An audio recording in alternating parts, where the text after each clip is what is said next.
बिहार की राजनीति जहां इन दिनों उतार चढ़ाव के दौर से गुजर रही है, वो चर्चा का एक बड़ा मुद्दा है।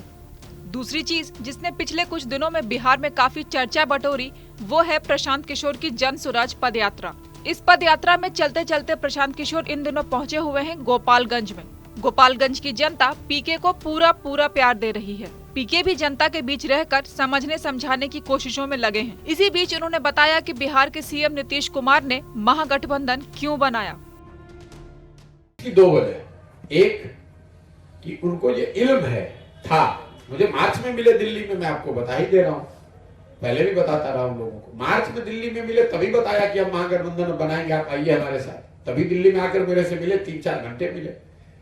उनको ये पता था या पता है कि अगर उस व्यवस्था में वो रहते तो 2024 में लोकसभा चुनाव जीतने के बाद सबसे पहले भाजपा उनको हटाती और ये कहती कि अब हमारा मुख्यमंत्री होगा, क्योंकि भाजपा की मजबूरी लोकसभा चुनाव तक है। लोकसभा चुनाव में एक बार एमपी जीत कर आ गए तो उसके बाद उनकी सरकार दिल्ली में बन जाएगी, जिनको हटा देता।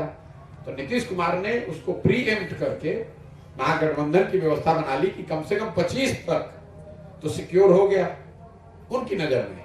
ये पहली व्यवस्था है। दूसरी जो आप लोग ये सुनते हैं रोज पत्रकार, तो अगर प्रशांत किशोर की माने तो नीतीश कुमार ने अपनी कुर्सी बचाने के लिए महागठबंधन का साथ दिया। नीतीश कुमार का महागठबंधन का साथ देना एक बड़ी बात थी। तो दूसरी एक बड़ी बात ये रही कि नीतीश कुमार ने तेजस्वी यादव को अपना उत्तराधिकारी बताया। पीके का कहना है कि नीतीश कुमार बिना सोचे समझे ना कुछ कहते हैं ना करते हैं। नीतीश कभी आरजेडी के समर्थक नहीं रहे। ने कहा कि तेजस्वी यादव के नेतृत्व में अगला चुनाव लड़ा जाएगा। लोगों को ये समझ में ही नहीं आ रहा कि वो क्यों कह रहे हैं। वो कह इसलिए रहे हैं कि नीतीश कुमार बिना सोचे समझे कोई बात नहीं कहते। ये नीतीश कुमार इसलिए कह रहे हैं, उनको कोई तेजस्वी यादव से प्रेम नहीं है, ना वो आरजेडी के कभी वो समर्थक हो सकते हैं अपने जीवन में।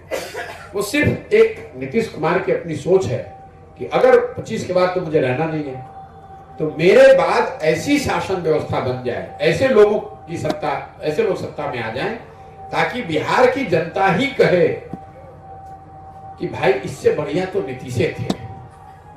इतना खराब हो जाए कि लोग खुद से कहने लगे कि इससे बढ़िया तो नीतीशे थे। ये नीतीश कुमार का गुस्सा है कि आपने हमें 42 पर उतार दिया ना। हमने उनकी नजर में हमने इतना काम किया, हमको आपने 42 जिताया, तो तुम्हें आरजेडी की शासन चाहिए तो लो, तुम्हें आरजेडी का शासन दे देता हूं। ये नीतीश कुमार का अपना सोचा समझा तरीका है अपनी लेगेसी बचाने के लिए कि अगर उनसे अच्छा कोई बन जाएगा तो सरकार, लोग क्या कहेंगे कि भाई नीतीश से जान बचा, ये बढ़िया सरकार चलने लगी। लेकिन अगर लालू जी का जंगल राज लौट आए, तेजस्वी यादव बन जाए, तो लोग क्या कहेंगे, अरे भाई इससे बढ़िया तो नीतीश जी थे। तो नीतीश कुमार की इमेज बन गई, लेगेसी बन गई। अब लोगों को समझ में आ रहा है कि नीतीश कुमार को कोई आरजेडी से प्रेम हो गया है। अरे भाई, नीतीश कुमार के साथ मैं उनके घर में 2 साल रहा हूं। मैं नीतीश कुमार को बहुत अच्छी तरीके से जानता हूं। इतने सीधे चलने वाले नीतीश कुमार नहीं है। कोई कदम उठाया है तो उसके पीछे पूरी सोची समझी रणनीति है। जब तक वो महागठबंधन में है सीएम बने हुए हैं, जब सीएम से हटे तो इतने खराब आदमी को बना दे कि जनता फिर कहे, ये ना कहे कि आप वापस सीएम बन जाइए, क्योंकि अब तो सीएम बन नहीं सकते, उम्र हो गई। प्रशांत किशोर ने लंबा वक्त राजनेताओं के बीच रहकर गुजारा है। उनके बारे में वो ऐसे ही तो कुछ नहीं कहेंगे। यानी पीके की बातों में दम तो है। देखना ये है कि ये बातें आगे चलकर कब और किस तरह जनता जनार्दन के सामने आती हैं।